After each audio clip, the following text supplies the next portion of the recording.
Your accomplishments are probably not going to improve your life the way that you think, and that's okay. Take it from me. When I was in high school, I broke a Guinness World Record and wrote my first book in the same week. I thought for sure my life was going to change big time. I was going to be popular, famous, rich. But you know what really happened? My vice principal walked into the cafeteria with the book under his arm, said, "Hey everybody, your classmate Morissa Schwartz published this book. It's about contests and she even broke a world record. So congrats to her." A few people chuckled. A few people said, "Hey, congrats, Morissa." And I sold 5 copies. Total. That was it.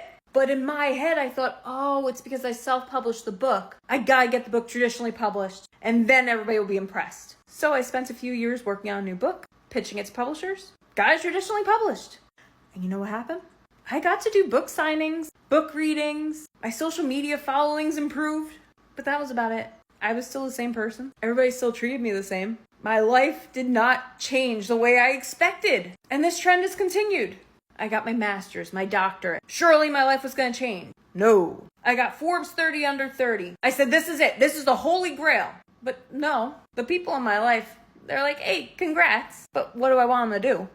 Didn't really do anything. I'm still the same person. And I saw this interview the other day with a celebrity who was talking about this phenomena. He's a middle-aged actor, and he didn't make it until he was in the business for many years. And he said that that is problematic with him and a lot of his peers who make it later in life because, they're working so hard for this accomplishment that they think is going to make them happy. And then when it finally happens and nothing changes, they feel empty. And I feel fortunate that I learned this lesson at a younger age because now I do things for the experience, for the enjoyment, for myself. So heck yeah, I'll still publish another book, but I'm not doing it because I think it's going to change my life. It's like that principle of how you think that people are thinking about you way more than they are.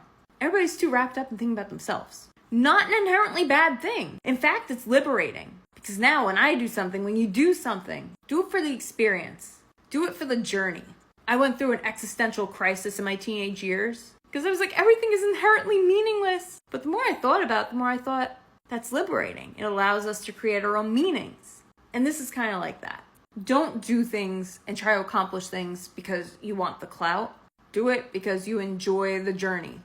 And I know that sounds cliched, but it's so true. No amount of money or fame are going to make you happy if you're doing it for the wrong reasons and if you have deeper issues making you unhappy.